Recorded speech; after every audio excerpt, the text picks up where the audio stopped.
Good morning আপোনালোক সকলোকে মোৰ চেনেললৈ আকৌ এবাৰ স্বাগতম জনাইছোঁ। আজি এই ৰ'দত একদম চাইকেল লৈ চকত যাওঁ।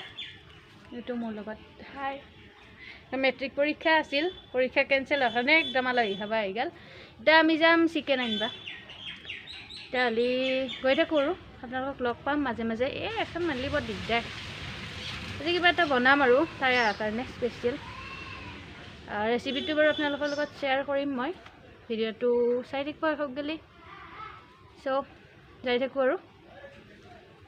চ' হে গাইজ, আমি বজাৰ কৰি আহি আছোঁ আৰু এতিয়া চাইকেল লৈ। আমি মাংস আলু পিঁয়াজ কিবা কিবি ল'লোঁ আৰু বহুত ৰ'দ। ইমান ৰ'দত বজাৰ কৰিব অহাটোৱে অলপ দিগদাৰ আৰু কচোন কিমান ৰ'দ। কিন্তু বতাহ আছে আৰু সেইকাৰণে ইমান এটা হেৰি নাই, মানে ফিল নাই আৰু গৰমটো। এই পথাৰবিলাক একদম পানী চাই লওক, সেই ৰুব আৰু। তো আমি এতিয়া যাওঁ, যাই পেলাই আপোনালোকক আৰু লগ পাই আছোঁ। মই যেতিয়া বস্তুখিনি বনাম মানে আপোনালোকক মই নিশিকাওঁ বাৰু, এনেই আৰু মই কেনেকৈনো বনাওঁ সেইটো জাষ্ট দেখাম। তো ভিডিঅ'টো চাই থাকিব শেষলৈকে আৰু চাই শেষত জনাবলৈ নাপাহৰিব যে আপোনালোকৰ কেনে লাগিল।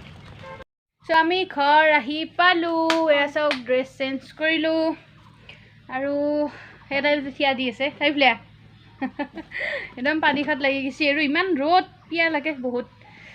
আমাৰ এইখিনিত অলপমান মানে বেলেগতকৈ অলপ ঠাণ্ডা আৰু, কাৰণ সন্মুখতে পুখুৰী এটা আছে, তাৰ পৰা আপোনাৰ গছ চছ বহুত আৰু সেইকাৰণে তথাপি বহুত ঘামি চামি আৰু একদম। এতিয়া অলপ দেৰিকৈ বনাম বাৰু, আপোনালোকক দেখাম কেনেকৈনো বনাওঁ। মই শিকাব বিচৰা নাই আৰু আপোনালোকক, বাট মই কেনেকৈ বনাওঁ সেইটো দেখাম আৰু। যদি ভিডিঅ'টো ভাল লাগে তেতিয়াহ'লে লাইক এটা কৰি দিব আৰু মোৰ চেনেলটো ছাবস্ক্ৰাইব কৰি দিব। এতিয়া অলপ দেৰিকৈ লগ পাই আছোঁ। আৰু চামুচ তামুচেদি কোনে জুখি থাকে, মই খাই আৰু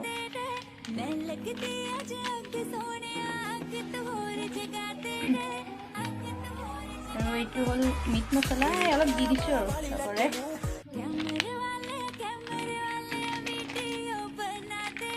চিকেন মছলা অলপ দি দিছোঁ। এইখিনি মই 1 ঘণ্টাৰ কাৰণে মেৰিনেট কৰি থ'ম আৰু সেইকাৰণে অলপ দিছোঁ। এয়া ধনিয়া গুড়ি, তাৰপিছত 1 চামুচ মই জিৰা গুড়ি দিম, 1 চামুচ ঘিউ দি ল'ম। লাইন গ'ল আৰু 1 চামুচ মানে দিছোঁ আৰু অলপমান আৰু এইখিনিয়ে।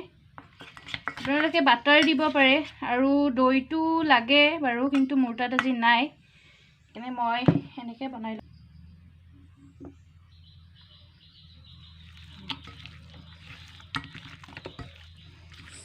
মেৰিনেট কৰি থোৱা চিকেনখিনি ৰেডি হৈ গ'ল, প্ৰায় 1 ঘণ্টামানেই থ'লোঁ। ইয়াত মই পিঁয়াজ কাটি লৈছোঁ, লগতে এটা সৰু চাইজৰ আলু, বিলাহী আৰু আদা নহৰু পেষ্ট। আনফালে মই কেৰাহীখন পাতি থৈছোঁ। ইয়াত মই অকণমান মিঠাতেল দিছোঁ আৰু লগতে অকণমান ঘিউ দিছোঁ। আপোনালোকে যদি ঘিউ খাই বেয়া পায় তেন্তে বাটাৰো ইউজ কৰিব পাৰে, এইটো আপোনালোকৰ চইচ আৰু নিজা নিজা। এতিয়া এইখিনি এতিয়া চিকেন আৰু পিঁয়াজখিনি মই ধুনীয়াকৈ ভাজি ল'ম। পিঁয়াজটো গোল্ডেন ব্ৰাউন হোৱালৈকে ভাজিব লাগে একচুৱেলি, নহ'লে বেছি হ'লে আকৌ তিতা লাগি যায়।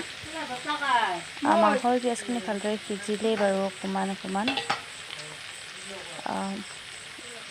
এতিয়া মই কাটি থোৱা বিলাহীখিনি এই চপাৰটোত অকণমান চপ কৰি ল'ম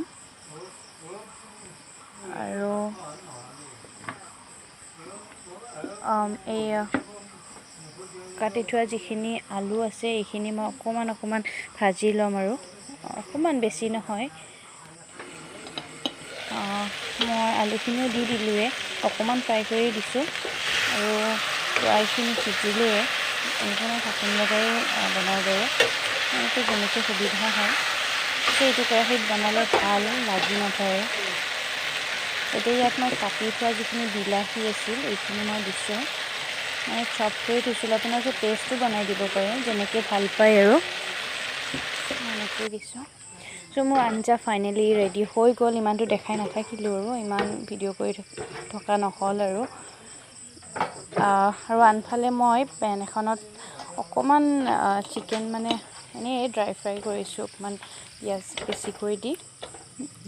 খাব বহিলোঁ এয়া খাই আছে তাই খাওঁ মাংসখন টেষ্টি হ'ব লাগে নাজনো আৰু কি হয় খাই উঠি কৈ আছোঁ খাইছা আৰু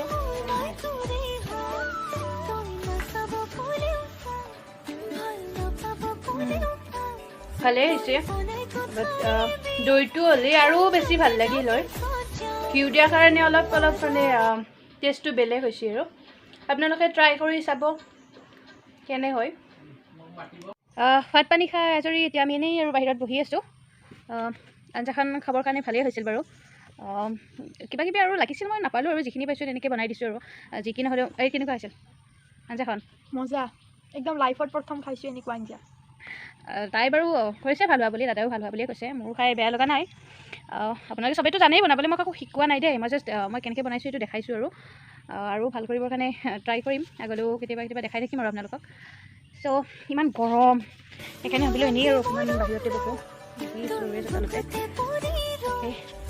ভিডিঅ' যদি ইমান এটা এডিট কৰিবৰ কাৰণে নাজানো ভালকৈ ট্ৰাই কৰিহে আছোঁ আৰু ধৰক সেই আৰু এই ভিডিঅ'টো বনাই থাকোঁতে মানে এই ৰেচিপিটো মাংসখিনি বনাই থাকোঁতে ধৰক এই ভিডিঅ' মানে কেমেৰা ধৰা মানুহ নাই আৰু তাইতো ইমান নাজানে ময়ো আৰু ইমান ভালকৈ সেইকাৰণে এখনতে কেমেৰা এখনতে বনাই থকা অলপ দিগদাৰ হয় তথাপি যেনেকৈ দিছোঁ আৰু যেনেকৈ পাৰিছোঁ এনেকৈ দিছোঁ আৰু আপোনালোকে চাই ভাল পাব বুলি আশা কৰিলোঁ এই দিয়কচোন কোনেনো প্ৰথম জানে আৰু কৰিয়ে চবেই জনা হয় সেয়ে আৰু ভিডিঅ'টো শেষলৈকে চাব বুলি আশা থাকিল আৰু এটা কথা কওঁ মই এই মোৰ কোন হয় মই এইটো ভালকৈ কোৱাই নাই ন এনেই তাইক দেখাইছোঁ আৰু আজি ভিডিঅ'টোত তাই মোৰ ভাগিন মানে তাইৰ মাক মোৰ জেঠীৰ ছোৱালী হয় সেই আৰু ভাগিন হয় মোৰ ওচৰতে ঘৰ এবাৰ পৰীক্ষা দিলে হয় কিন্তু পৰীক্ষা একদম কি খামি গৈছে পৰীক্ষা নহ'ল কাৰণে আৰু আহিল আমাৰ তাত কেইদিনমান থাকক অলপ ক'ৰবাত বোলে ফুৰিব নিব লাগে চবটো বন্ধাই তথাপি আৰু খোলা অলপ চলপ আৰু আমি অলপ ফুৰিম আৰু দুয়োফালত তাকে পৰীক্ষা বাতিল কৰি ভাল পাইছেনে বেয়া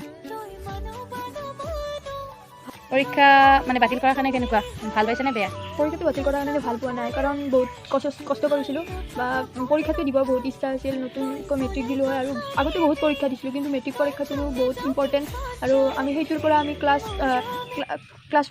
ফাৰ্ষ্ট ইয়াৰলৈ গ'লোহেঁতেন বা এতিয়াতো গমেই নাপালোঁ পৰীক্ষা কেনেকৈ দিবে কি হ'ল সেইটোতো বাট গমেই নাপালোঁ সেয়াই আৰু এটা এক্সপিৰিয়েঞ্চ আৰু পৰীক্ষা দি আমি বাৰু দিলোঁ হাই ছেকেণ্ডাৰী দিলোঁ মেট্ৰিকো দিলোঁ আমি জানিলোঁ আৰু তাকে আৰু এটা কথা কৈ লওঁ মই মানে কথাবোৰ সেই আৰু তেনেকৈ মানে ধৰক কৈ আছোঁ একদম একজেক্ট মানে পুৰা নলবেৰীয়া ভাষাও হৈ আছে আৰু মাজে মাজে ক'ব পাৰোঁ বাৰু একদম লিখিতত কিন্তু কোৱা নাই কিয় ধৰক কোনোবাই ক'ব পাৰে ইমান অভাৰ কৰা বুলি সেইকাৰণে চব একদম মিক্স কৰি দিছোঁ আৰু নলবেৰীয়ায়ে বাকী কি বুলি কয় লিখিত কিবা কিবি এইবিলাক মিক্স কৰি আৰু যি হৈছে সেনেকৈ আৰু আপোনালোকে পচন্দ কৰিব বুলি তো যি কি নহওক আজি ভিডিঅ'টো ইমানতে সামৰণি মাৰিছোঁ আকৌ লগ পাই আছোঁ এটা নতুন ভিডিঅ'ৰ সৈতে আজিলৈকে বাই আৰু এটা কথা ভিডিঅ'টো যদি ভাল লাগিল তেন্তে লাইক কৰিব শ্বেয়াৰ কৰিব আৰু কমেণ্ট কৰি জনাব থাকিম তোমাৰ হতে সুখত